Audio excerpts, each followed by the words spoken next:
냉기는 왜 만병의 근원일까요? 냉기가 있으면 혈관이 수축되어 혈액순환이 나빠집니다. 혈액순환이 나쁘면 세포에 필요한 영양분이 전달되지 않고 산소도 충분히 전달되지 않습니다. 몸속에 독이 생깁니다. 독이 쌓이면 질병이 발생합니다.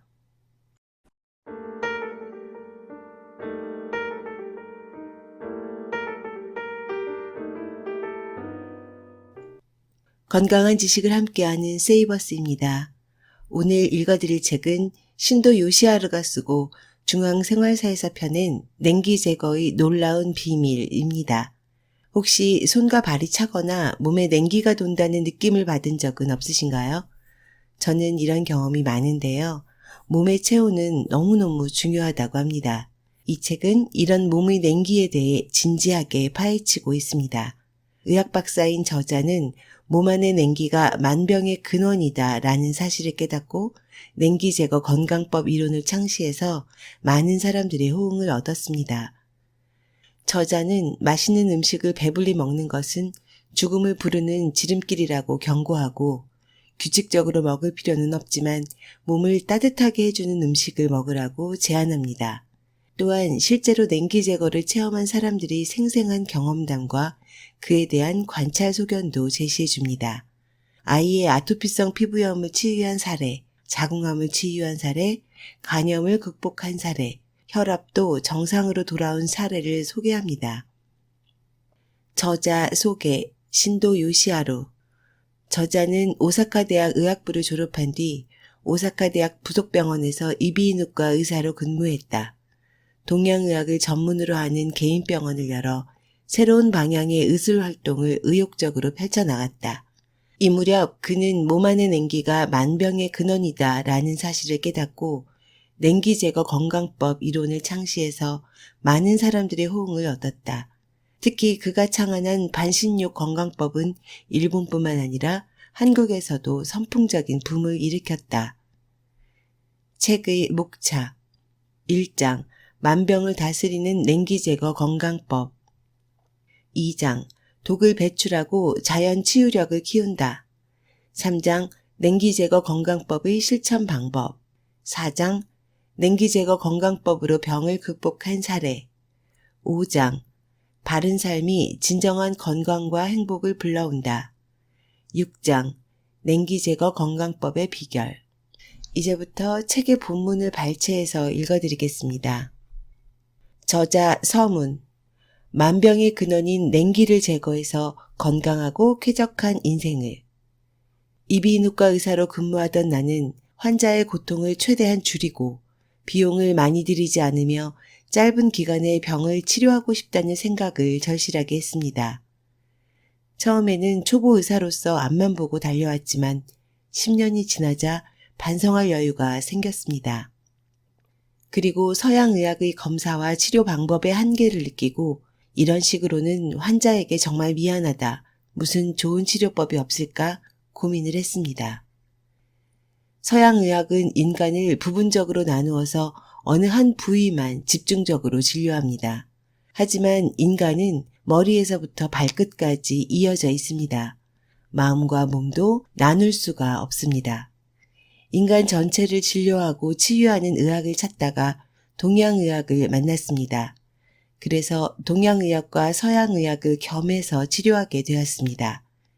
그러자 환자 수는 늘어났지만 검사, 수술, 주사 투약이 감소해서 수입은 줄어들었습니다.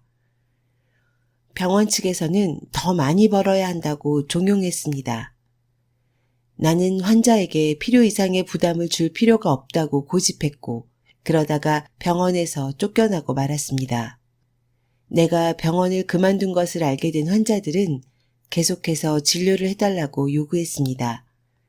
그에 따라 나는 개업을 해도 환자들에게는 그다지 부담이 되지 않을 거라는 생각에 개업을 하였습니다.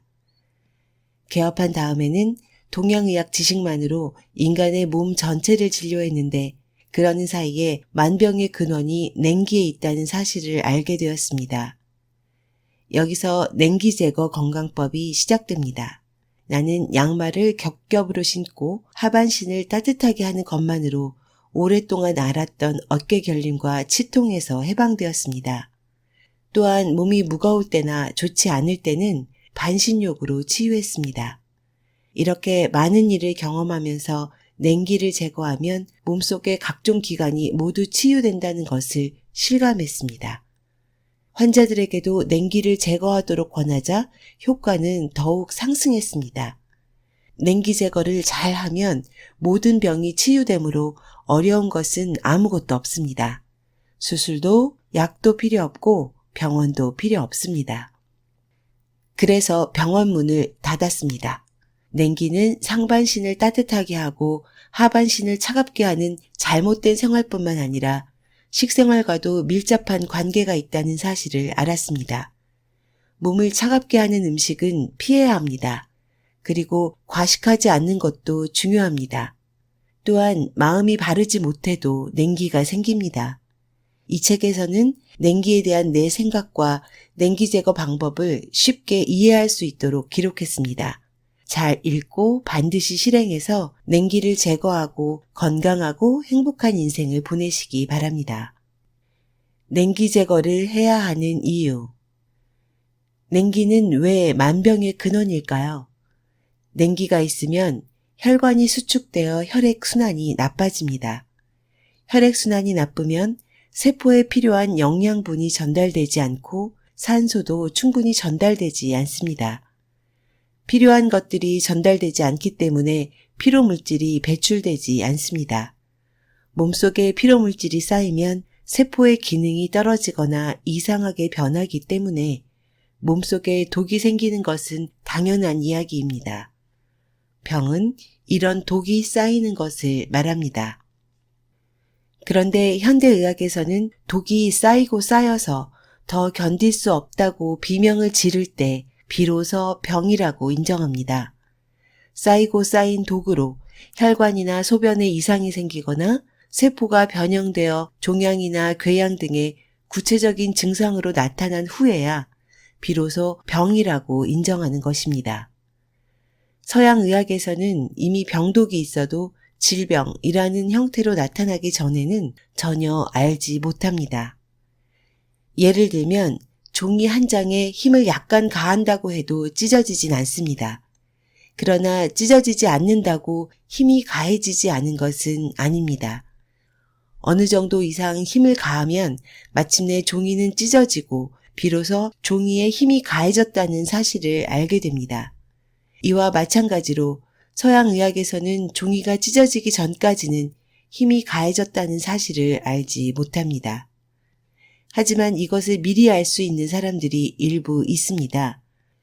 악혈요법을 하는 사람들은 알 수 있습니다. 악혈이란 죽은 피를 말합니다.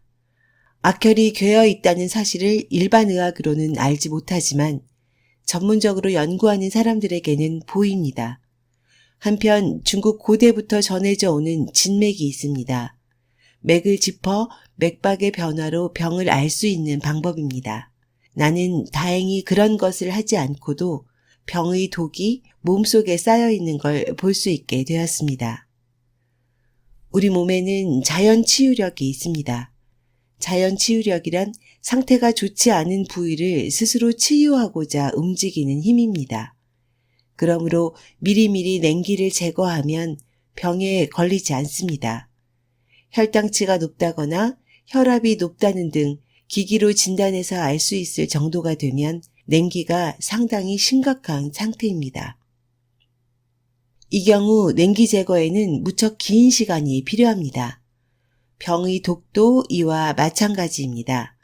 그러므로 냉기가 심해지기 전에 철저히 제거하지 않으면 안 됩니다. 냉기와 과식이 병의 큰 원흉. 부녀회에서 모란병을 만들어 먹기로 했습니다. 모란병은 맵쌀과 찹쌀을 섞어 쪄서 가볍게 치댄 다음 동그랗게 빚어 팥소나 콩가루 등을 묻힌 떡입니다. 이때 식이요법을 하는 사람이 팥소를 만들게 되었습니다. 백설탕을 넣고 팥소를 개다가 갑자기 머리가 아파져서 뇌경색으로 죽는다는 것이 바로 이런 일이구나 하는 느낌을 받았다고 합니다. 그래서 냉기 제거를 하는 친구를 통해 그 이유가 무엇인지 질문해 왔습니다. 그 장면과 그 사람의 머릿속을 생각해 보니 대충 어떤 상황인지 알 것 같았습니다. 당신은 식이요법을 하기 때문에 백설탕이 나쁘다는 것을 잘 알고 있습니다. 그래서 내가 맡은 일이니 어쩔 수 없이 팥소를 만들지만 모란병은 절대로 먹지 말아야지. 하지만 맛있을 텐데 라고 생각했을 것이고 그 때문에 머리가 아파온 것입니다. 백설탕이 독이라는 사실을 생각하는 것만으로도 먹은 것과 똑같이 해를 입은 것이죠. 이것은 설탕에는 독이 있다는 경고입니다. 이 말을 전해 들은 그 사람은 정말 그렇게 생각했다면서 놀랐다고 합니다. 마음가짐은 몸에 영향을 미치므로 몸만 관리한다고 건강해지는 것은 아닙니다. 몸이 일그러지면 마음이 일그러지고 마음이 일그러지면 몸이 일그러집니다. 몸이 바르면 마음도 바르고 마음이 바르면 몸도 바르게 됩니다. 치유하기 쉬운 것은 몸이므로 먼저 몸부터 치유를 시작합니다. 그 첫걸음은 병의 근원이 되는 냉기와 과식을 극복하는 일입니다. 냉기가 있으면 혈관이 수축되어 혈액순환이 나빠집니다. 과식을 하면 피가 끈끈해져서 혈관 벽에 콜레스테롤이 쌓이고 벽이 두꺼워집니다. 그래서 길이 좁아지고 혈액순환이 나빠집니다. 혈액순환이 나빠지면 몸속 장기의 기능이 나빠집니다. 그리고 장기의 기능이 나빠지면 그에 따라 감정 또한 일그러집니다. 간장이 나빠지면 화를 잘 내게 되고 화를 잘 내는 사람은 간장이 나빠집니다. 걸핏하면 훌쩍훌쩍 울거나 비관적으로 생각하는 사람은 폐가 나빠지고 폐가 나쁜 사람은 모든 일을 비관적으로 생각합니다. 이런 악순환을 어딘가에서 끊어야 합니다. 가장 쉽게 끊을 수 있는 방법이 냉기와 과식을 막는 일입니다. 양말을 겹겹으로 신어서 하반신을 따뜻하게 하고 반신욕을 하며 몸을 차게 하지 않는 음식을 섭취하여 냉기를 제거하되 50에서 70% 정도 먹는 것이 좋습니다. 조금 더 먹고 싶다고 생각될 때 수저를 놓아야 병의 근원을 단절할 수 있습니다. 이 두 가지를 실행해서 어느 정도 효과가 나타나면 그 다음에는 마음의 문제를 다뤄야 합니다. 그러면 쉽게 고칠 수 있습니다. 새로운 독을 만들지 않으려면 현미가 몸에 좋다고 해서 현미 채식을 하고 있는데 몸이 좋아지는 기미가 전혀 보이지 않는다는 사람이 있습니다. 이것은 먹는 방법이 잘못되었기 때문입니다. 현미밥을 일반 밥솥에 지으면 깔깔해서 먹기 어렵지만 이렇게 하는 것이 좋습니다. 적은 양을 입에 넣고 한 알 한 알 씹어서 먹습니다. 씹으면서 감사합니다. 수고 많이 하셨습니다. 라고 음식과 대화하면 소화도 잘 됩니다. 그러나 현미를 압력솥으로 지으면 현미의 좋은 성분이 부서지고 잘 씹지 않아도 삼킬 수 있어서 좋지 않습니다. 먹기 시작하고 15분 정도 지나야 만복감이 느껴집니다. 음식을 꼭꼭 씹지 않고 후루룩 삼켜버리면 15분도 걸리지 않기 때문에 만복감을 얻을 수 없어서 더 먹고 싶다고 생각하고 과식하게 됩니다. 조금씩 천천히 먹으면 더 먹으면 안 되는 선에서 만복감이 생깁니다. 그리고 남기면 아깝다면서 무리하게 먹는 경우가 많은데 이런 일이 없도록 처음부터 조금씩 준비합니다. 독을 만들지 않기 위해서 가장 어렵고 중요한 것은 마음입니다. 마음이 나쁘면 몸이 나빠지고 몸이 나쁘면 마음이 나빠집니다. 악순환입니다. 마음가짐을 잘 하라고 하면 그건 어려워서 라면서 웃어버리는 사람이 있습니다. 네, 최선을 다해보겠습니다. 라는 말을 하지 않습니다. 더 진지하고 착실하게 살아가기 바랍니다. 그리고 나만 좋으면 된다는 자기중심적 생각을 버리고 남을 먼저 생각하고 도울 수 있는 마음을 가져야 합니다. 세상 사람 모두가 하고 있는 일이니 옳은 것이다 라는 선입견을 버리는 일입니다. 그리고 냉기 제거에 대해 과연 이것만으로 충분할까 하는 불안한 마음을 갖지 않는 것입니다. 세상에는 여러 가지 건강법이 있지만 특별한 것을 할 필요는 없습니다. 병의 독은 아주 평범한 일상생활의 잘못에서 비롯되므로 두한 조결에 신경 쓰고 과식에 따른 냉기라는 아주 당연한 일을 주의하면 됩니다.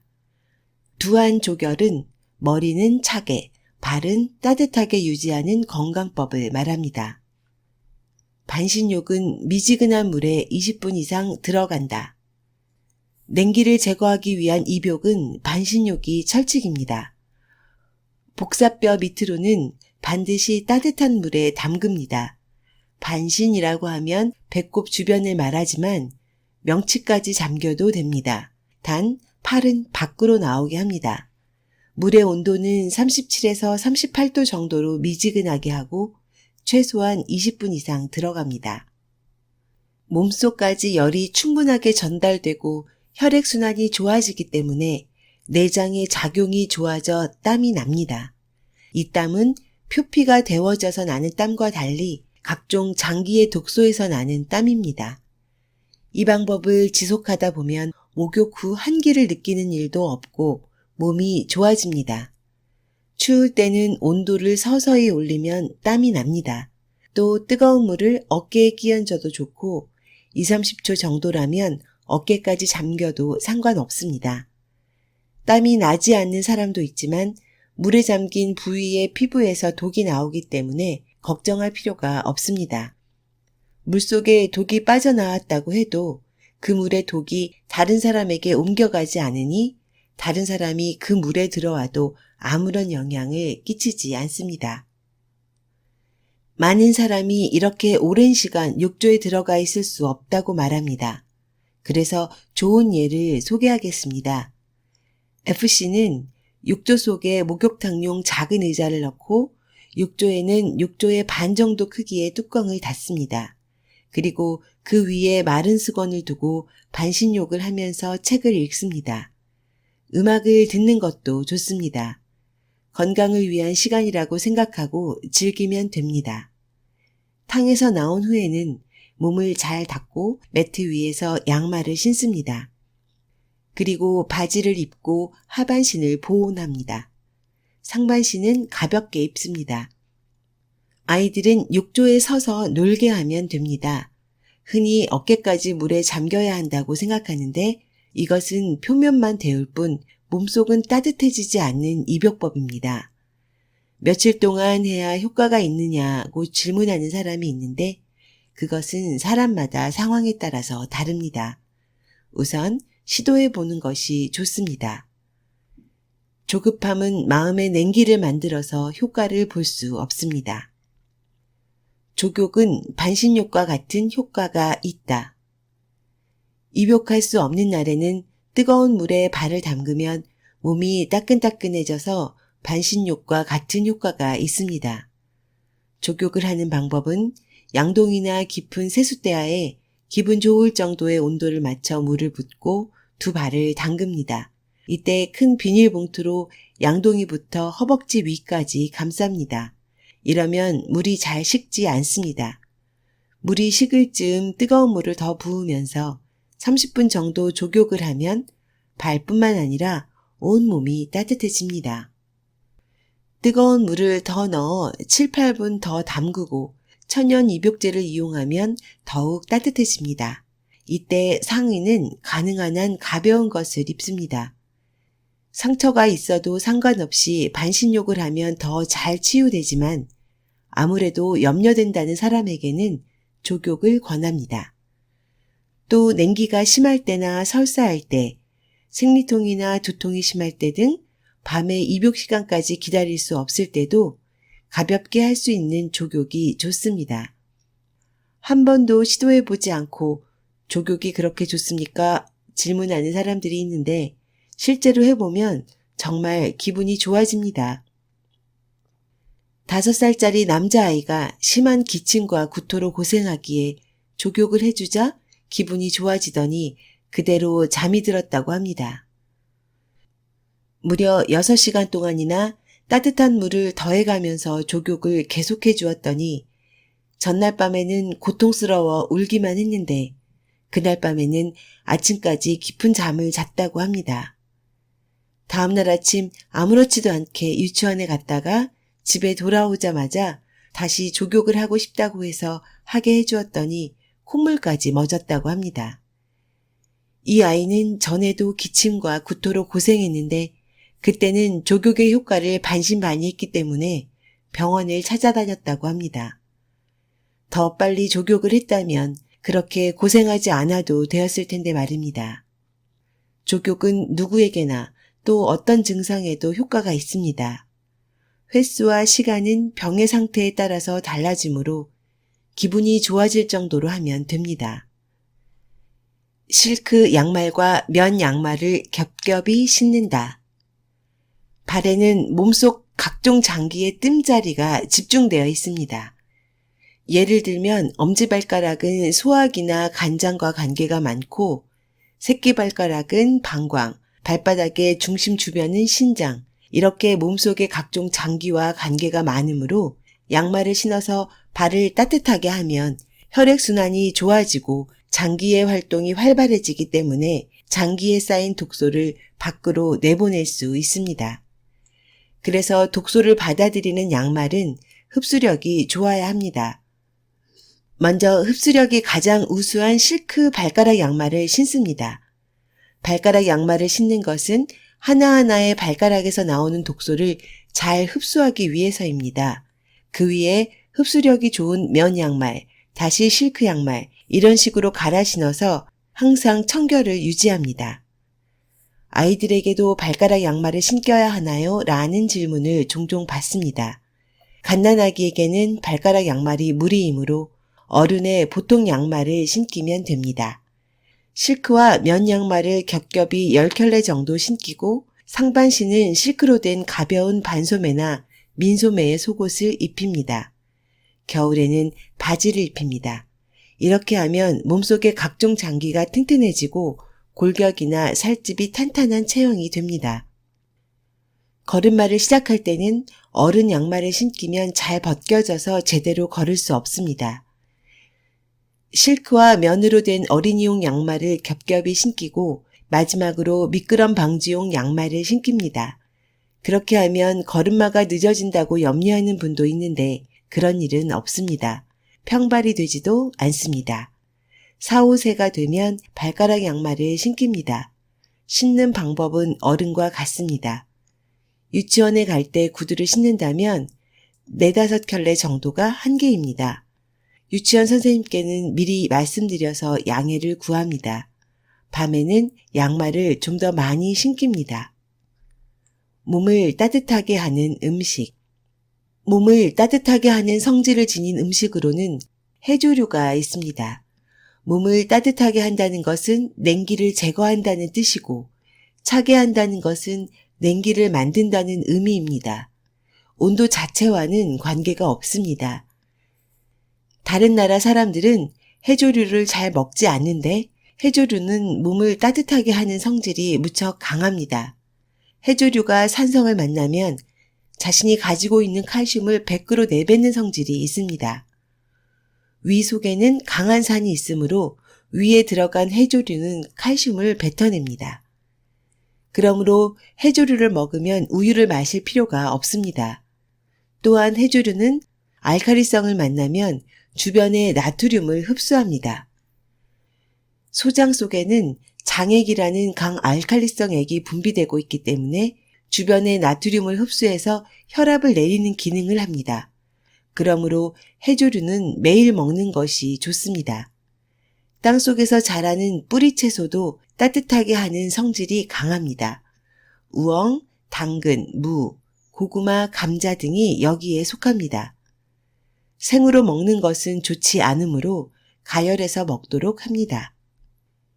생채소는 차게 하는 성질이 있지만 소금을 뿌리면 따뜻하게 하는 성질로 바뀝니다. 장아찌를 만들어서 먹거나 햇볕에 말려서 먹으면 더욱 좋습니다. 햇볕에 말려서 만든 무말랭이, 말린 고구마, 말린 버섯 등은 몸을 따뜻하게 합니다. 하지만 최근에는 햇볕에 말리지 않고 기계로 말리는 것도 많으니 조리 전에 한 번은 햇볕을 보게 하는 것이 좋습니다. 백설탕도 병에 넣은 그대로 한두 시간 햇볕을 쬐는 후에 사용하면 해가 줄어듭니다. 정제한 소금도 마찬가지로 햇볕에 노출한 다음 사용합니다. 현미나 보리, 피, 조개 같은 것들이 몸을 따뜻하게 하는 곡물입니다. 백미만 있을 때는 백미에 보리와 조를 10% 정도 섞어서 먹습니다. 현미로 밥을 지을 때 압력솥을 이용하면 고온 고압으로 현미가 가지고 있는 좋은 영양소들이 파괴됩니다. 돌솥에 밥을 지으면 딱딱하기는 하지만 잘 씹어서 먹으면 소화불량이 되는 일은 없습니다. 더 부드럽게 해서 먹고 싶을 때는 죽으로 만들어 먹으면 됩니다.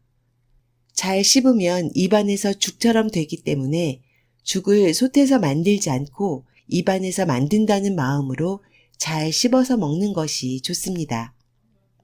현미를 씻어서 큰 냄비에 담고 냄비 속에 들어갈 정도의 작은 뚜껑을 그 위에 얹어서 부드러워질 때까지 약한 불에 끓입니다.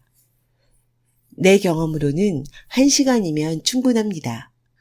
콩이나 두부, 청국장 같은 것도 몸을 따뜻하게 하는 음식입니다. 해조류와 콩을 그리고 잡곡 현미밥을 권장합니다. 모든 음식 재료는 가열 조리하거나 소금에 절이는 것이 좋습니다. 지금까지 신도 요시하루의 냉기 제거의 놀라운 비밀을 부분 발췌해서 읽어드렸습니다. 저자가 안내해주는 방법은 돈이 많이 들지 않습니다.